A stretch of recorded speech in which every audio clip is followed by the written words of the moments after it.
नमस्कार दोस्तों, मेरा नाम है दिव्या। स्वागत है आपका मेरे यूट्यूब चैनल पे। गाइस, आज की इस वीडियो में बात करने वाले हैं क्लास 6 चैप्टर नंबर 8 के बारे में। यानी चैप्टर नंबर 8 क्या है आपका? चैप्टर नंबर 8 है आजीविका के प्रमुख क्षेत्र। देखिए, बेसिकली इस चैप्टर के अंदर क्या बताया गया है। इस चैप्टर के अंदर जो भी जीविका के साधन हैं राजस्थान के लोगों के, उसके बारे में बताया गया है। तो यहाँ पर हम पढ़ेंगे कृषि के बारे में, दूसरा हम पढ़ेंगे यहाँ पर पशुपालन के बारे में, ठीक है, और पढ़ेंगे हम खनन के बारे में, यानी कुछ प्रमुख उद्योगों के बारे में, खनिज के बारे में पढ़ेंगे। तो देखिए, ये इंपॉर्टेंट इसलिए क्योंकि ये टॉपिक आपका राजस्थान जीके के अंदर डाला हुआ है। कृषि आपने देखा होगा, राजस्थान की प्रमुख फसलें टॉपिक है, उसका यहाँ से थोड़ा पार्ट कवर होगा। थोड़ा यहाँ पर आपके जो खनन के रिलेटेड कुछ फैक्ट हैं, खनिज से रिलेटेड कुछ फैक्ट हैं, वो कवर होंगे। तो इसलिए ये चैप्टर आपके लिए इम्पोर्टेंट है। आप देखिए, यहाँ पर बात करते हैं सबसे पहले हम कि आपको पता है, देखिए आजीविका क्या होता है। बेसिकली जीवन निर्वाह के लिए जो भी काम वगैरह किए जाते हैं, जो भी कार्य किए जाते हैं, उनको क्या कह देते हैं? जीवन यापन के साधन कह लीजिए या आजीविका के क्षेत्र कह लीजिए। बात करते हैं अब हम राजस्थान की। तो देखिए, राजस्थान खनिज संपदा से एक संपन्न राज्य है। बेसिकली यहाँ पर यहाँ से आपको पढ़ना है। देखिए, राजस्थान के अंदर प्रमुख जो व्यवसाय हैं वो कौन कौन से हैं? कृषि है, पशुपालन है और खनन है। तो यहाँ पर जो अधिकतर जो जनसंख्या है वो किस पर अपना निर्भर करती है? कृषि पर निर्भर करती है। उसके बाद पशुपालन पर भी निर्भर करती है। उसके बाद खनन कार्यों पर निर्भर करती है। साथ ही साथ कुछ जो जनसंख्या है वो निर्भर करती है आपके पर्यटन पर, उद्योग पर और सेवा क्षेत्रों पर जो मेजॉरिटी है वो किस पर निर्भर करती है? कृषि पर, ठीक है, और पशुपालन और खनन पर। बात करते हैं अब इसमें राजस्थान में कृषि की। तो देखिए, इस टॉपिक से आपको कम से कम 2 से 3 क्वेश्चन एग्जाम में हर बार मिलते हैं।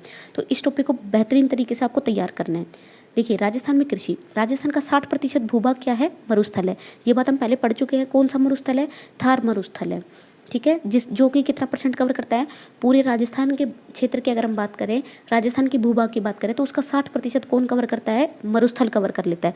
अब देखिए, क्योंकि राजस्थान के अंदर मरुस्थल की जो क्षेत्र है वो ज़्यादा है, तो इस वजह से क्या होता है? अब आपको पता है कि जो मरुस्थल होता है, मरुस्थल की वजह से क्या नहीं होती? एक तो वर्षा नहीं होती है, ध्यान रखिएगा, ठीक है, मरुस्थल की वजह से। और दूसरा, यहाँ पर जो मिट्टी होती है, इसकी जो मिट्टी होती है वो रेतीली होती है और बंजर होती है, ठीक है, और बंजर होती है। आपको पता है यहाँ पर बहुत कम ही ऐसी फसलें होती हैं जिनको उगाया जा सकता है, ना के बराबर आप मान के चलिए, ठीक है। तो ज़्यादातर बंजर भूमि होती है। दूसरा, यहाँ पर अब रेतीली मिट्टी है, यानी मरुस्थल है, तो यहाँ पर बारिश वगैरह भी नहीं होगी क्योंकि यहाँ पर ज़्यादा पेड़ वगैरह नहीं है, ठीक है, पहाड़ वगैरह नहीं है, इस वजह से। तो यहाँ पर जो अधिकतर क्षेत्र है वहाँ पर क्या रहता है? सूखा रहता है। उसी के बारे में बताया गया कि यहाँ अधिकांश कृषि मानसून की वर्षा पर निर्भर करती है। किस पर? मानसून की वर्षा पर, ठीक है। अतः राजस्थान की कृषि को मानसून का जुआ कहा जाता है। देखिए क्या लिखा हुआ यहाँ पर, ये बहुत इंपॉर्टेंट है। कौन सा व्यवसाय ऐसा है जिसको मानसून का जुआ कहा जाता है? तो कृषि क्षेत्र को। क्यों? क्योंकि ये टोटल किस पर डिपेंड करेगी? कृषि पर डिपेंड करेगी, ठीक है। अगर मानसून अच्छा रहता है, यानी वर्षा अच्छी होती है, तभी यहाँ पर कृषि अच्छी होगी।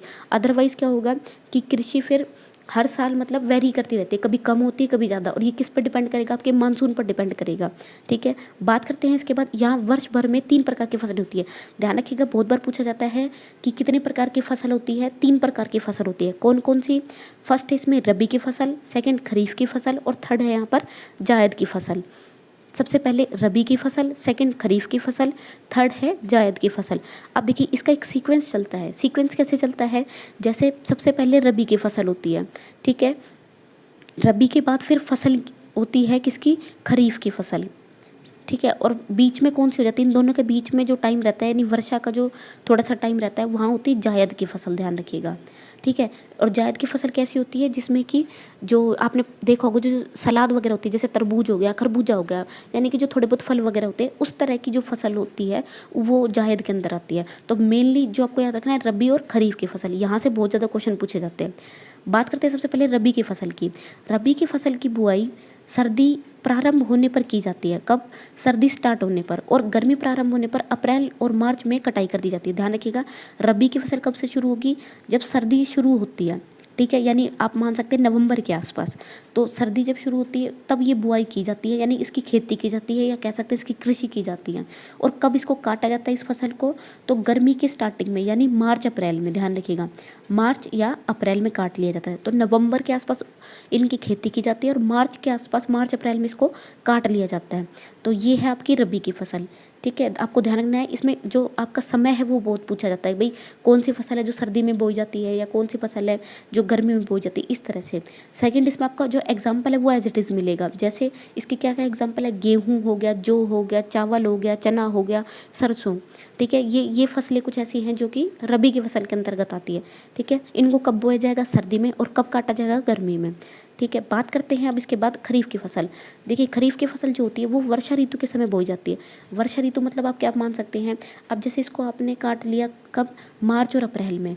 ठीक है, रबी की फसल कब कट गई, मार्च और अप्रैल में। तो अप्रैल के बाद जो मई जून वाला टाइम जो होता है, ठीक है, यानी मार्च अप्रैल से लेके, ठीक है, मार्च और अप्रैल से लेके और आप मान सकते हैं अगस्त तक लगभग। ठीक है, अगस्त तक कौन सी फसल हो जाती है, जायद की फसल, बीच में आती है जायद की फसल, ऐसे याद रखिएगा। सबसे पहले नंबर पे आती है आपकी रबी, बीच में आ जाती है आपकी जायद और लास्ट में आती है आपकी खरीफ। ठीक है, ऐसे याद रखिएगा, लास्ट में आती है आपकी खरीफ।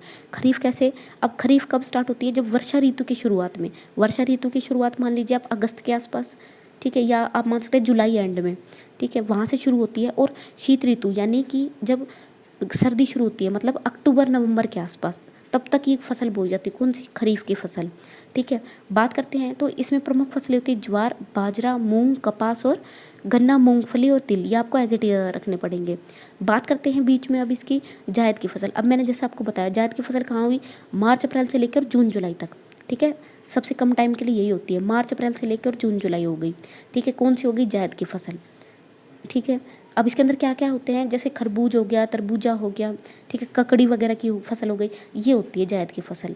तो ये ध्यान रखिएगा। सबसे पहले बात करते हैं स्टार्टिंग की, तो सबसे पहले सर्दी में कहाँ से शुरू होती है, यानी सर्दी के स्टार्टिंग में रबी की फसल होती है। उसके बाद ये अप्रैल मार्च में कट जाती है। ठीक है, उसके बाद मार्च अप्रैल में शुरुआत किसकी होती है, मार्च अप्रैल में शुरुआत होती है जायद की फसल की।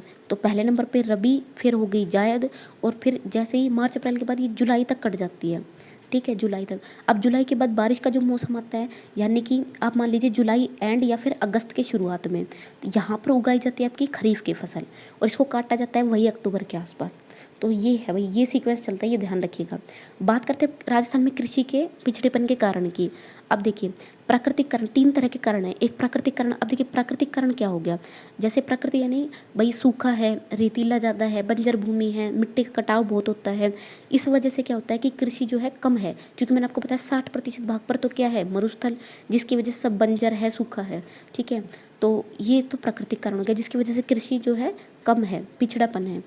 आर्थिक कारण मतलब फाइनेंस, अब जैसे किसान वगैरह को उनके जो मतलब जितनी फसल का रेट होना चाहिए उतना नहीं मिल पाता है, या उनको जो नई नई टेक्नोलॉजी है वो उपलब्ध नहीं करा पा रही है सरकार। ठीक है, या जो किसान है उनको जैसे ब्याज वगैरह ज़्यादा पड़ता है, लोन वगैरह में बहुत दिक्कत आती है।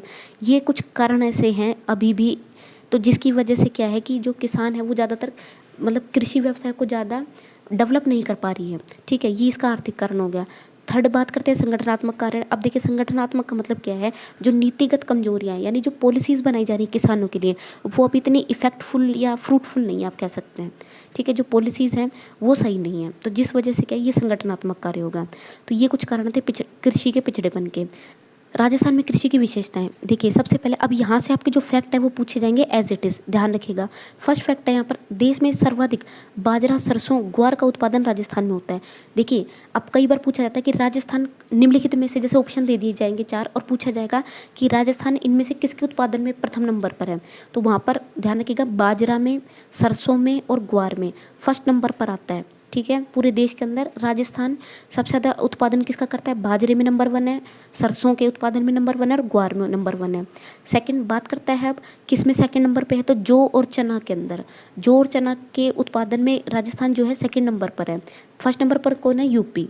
बात करते हैं थर्ड फैक्ट की, बात करता है थर्ड फैक्ट की, तो पश्चिमी राजस्थान के अंदर सबसे ज़्यादा बोए जाने वाला खाद्यान्न बाजरा, ध्यान रखिएगा।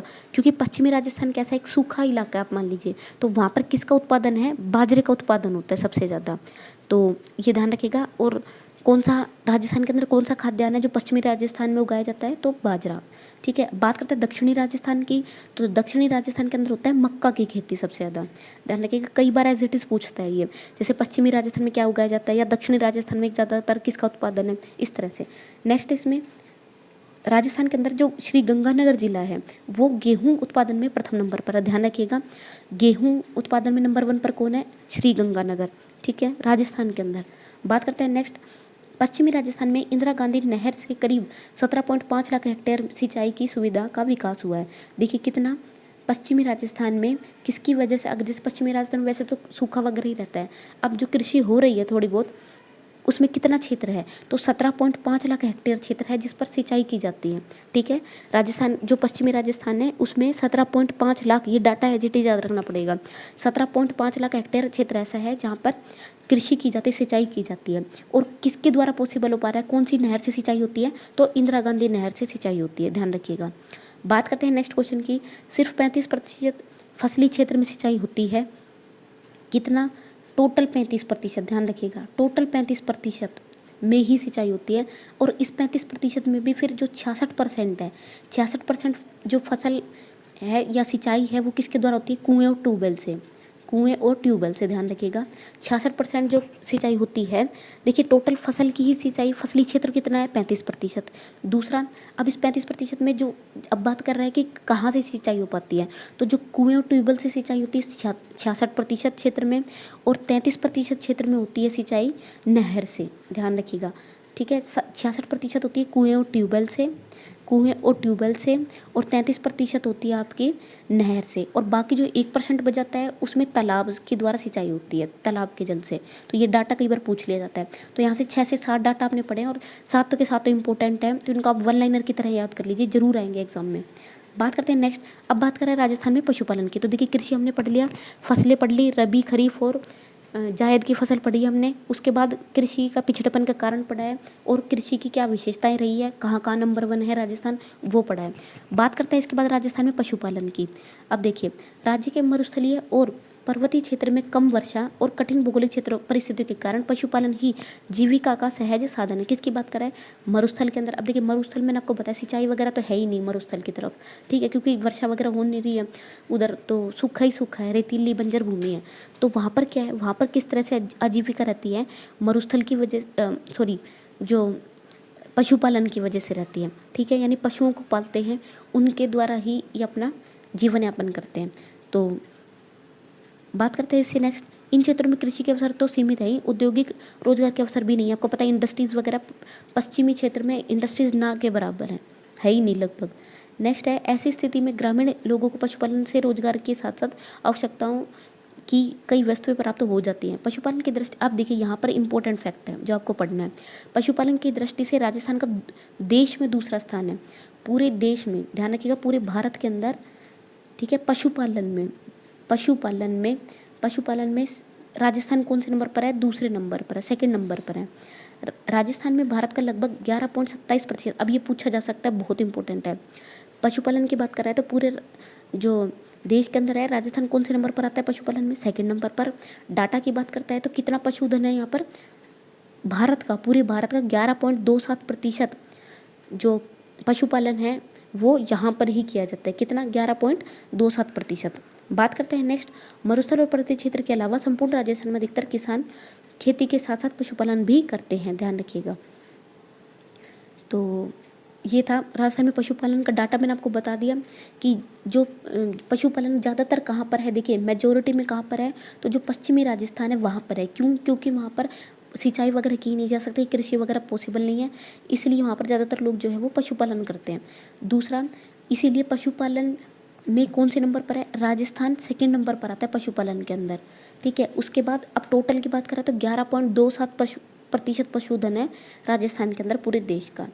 बात करते हैं नेक्स्ट, राजस्थान के पालतू पशुपालन की दृष्टि से राजस्थान में गाय, भैंस, बैल, बकरियां, ऊँट, घोड़े आदि पाले जाते हैं। राजस्थान के मरुस्थलीय प्रदेश में ऊँट, बकरियां और भेड़ पालन बहुतायत से किया जाता है। ये इंपॉर्टेंट नहीं है, अब इम्पोर्टेंट लाइन है यहाँ पर।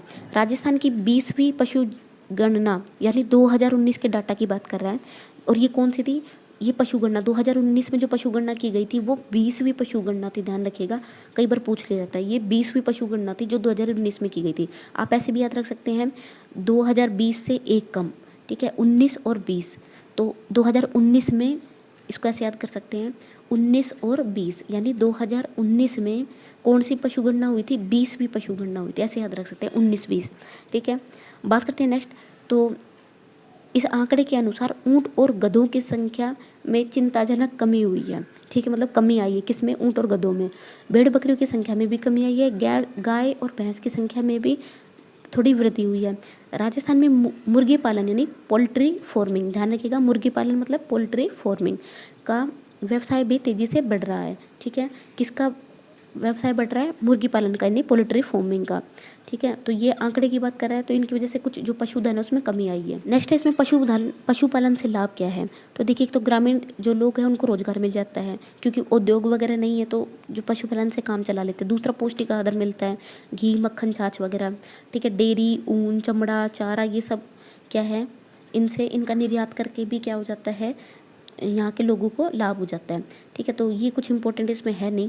पशुपालन में समस्याओं की बात करता है, तो एक तो निर्धनता के कारण क्या है कि इलाज वगैरह नहीं दे पाते हैं पशुपालक। दूसरा, जो कमज़ोर और घटिया नस्ल के पशु ज़्यादातर हैं। ठीक है, चरागाहों के लिए भूमि की कमी, आपको पता है इसमें हरा तो है नहीं, तो जिस वजह से क्या होगा कि चरागाहों के लिए दिक्कत आ जाती है। ठीक है, बात करते हैं नेक्स्ट, इसमें परंपरागत तरीके से पशुपालन करते हैं, तो यानी कि जो अब जो व्यावसायिक दृष्टिकोण की कमी है, यानी टेक्नोलॉजी की कमी है।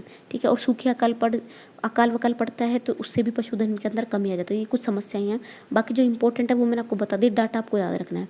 राजस्थान में खनन की बात करता है, तो कई प्रकार के खनिज पाए जाते हैं। अब देखिए, यहाँ पर एक इंपॉर्टेंट लाइन है, राजस्थान को खनिजों का अजायब घर कहा जाता है। ध्यान रखिए, कई बार पूछा जाता है कौन से राज्य को खनिजों का अजायब घर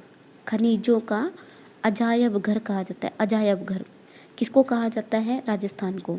और राजस्थान में लगभग 67 प्रकार के खनिजों का खनन होता है। कितने, 67 प्रकार के, ध्यान रखिएगा, कितने तरह के, 67 अलग अलग तरीके के जो खनिज है, एलिमेंट है, वो मिलते हैं। ठीक है, इसीलिए इसको क्या कहा जाता है, खनिजों का अजायब घर, किसको, राजस्थान को। तो ये पूछा जा सकता है, बहुत इंपॉर्टेंट है। बात करते हैं कुछ फैक्ट की। राजस्थान में सर्वाधिक उपलब्ध खनिज, सबसे ज़्यादा कौन सा खनिज उपलब्ध है राजस्थान के अंदर, तो रॉक फास्फेट है। ध्यान रखिएगा, आप ऐसे भी याद रख सकते हैं, रा से राजस्थान और रा से रॉक, तो रॉक फास्फेट सबसे ज़्यादा खनिज की बात कर रहा है, तो सबसे ज़्यादा राजस्थान में रॉक फास्फेट आपको उपलब्ध होता है। सेकंड बात करता है सीसा, जस्ता, जिप्सम, चांदी और संगमरमर आदि के उत्पादन में राजस्थान का एकाधिकार है। किसमें, अब देखिए बहुत इंपॉर्टेंट लाइन है ये, इसको जरूर ध्यान रखना है। किसमें एकाधिकार है, सीसा में, जस्ता में, जिप्सम में, चांदी में और संगमरमर में। ठीक है, बात करते हैं नेक्स्ट, चूना पत्थर, टंगस्टन, अभ्रक, तांबा और इमारती पत्थर अन्य महत्वपूर्ण खनिज है जो यहाँ पर उपलब्ध हैं। तो नंबर 1 किसमें है, राजस्थान, रॉक फास्फेट में सबसे ज़्यादा यहीं से उपलब्ध होता है। ठीक है, नेक्स्ट है इसमें सेकंड, सीसा, जस्ता, जिप्सम, चांदी और संगमरमर का भी उत्पादन यहाँ बहुत ज़्यादा है, एकाधिकार है, मतलब यहीं से उत्पादन होता है। ठीक है, पूरे उसमें कहाँ से उत्पादन होता है, राजस्थान से ही सप्लाई होता है। नेक्स्ट इसमें है कि जो चूना पत्थर, टंगस्टन वगैरह कुछ जो इम्पोर्टेंट खनिज होते हैं वो भी यहाँ उपलब्ध हैं।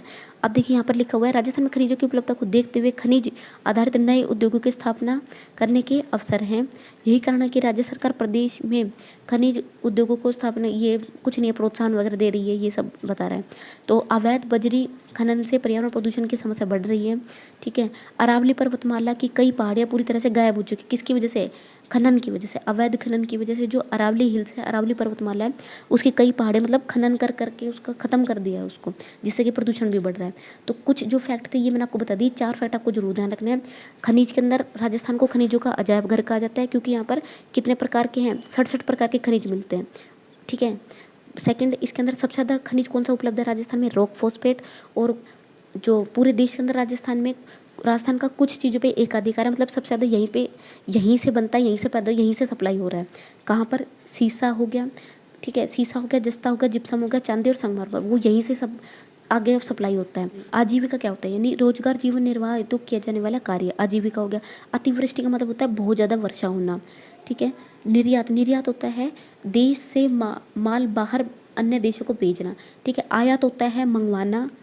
ठीक है, आयात होता है सामान को बाहर से दूसरे देशों से मंगवाना, ध्यान रखिएगा, दूसरे देशों से मंगवाना आयात, और दूसरे देशों को भेजना यानी अपने सामान को अपने देश से बाहर भेजना, सप्लाई करना, ये होता है निर्यात।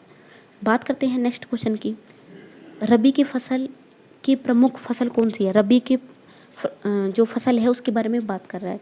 तो ऑप्शन है आपके पास मक्का, बाजरा, कपास और गेहूँ। बात कर रहे हैं रबी की फसल की, ठीक है। रबी की फसल क्या कह रहा है, मक्का, कपास, गेहूँ और बाजरा। तो क्या आंसर हो जाएगा इसका, यहाँ पर हो जाएगा गेहूँ। गेहूँ किसकी फसल है, रबी की फसल है, ध्यान रखिएगा, अभी मैंने आपको बताया था।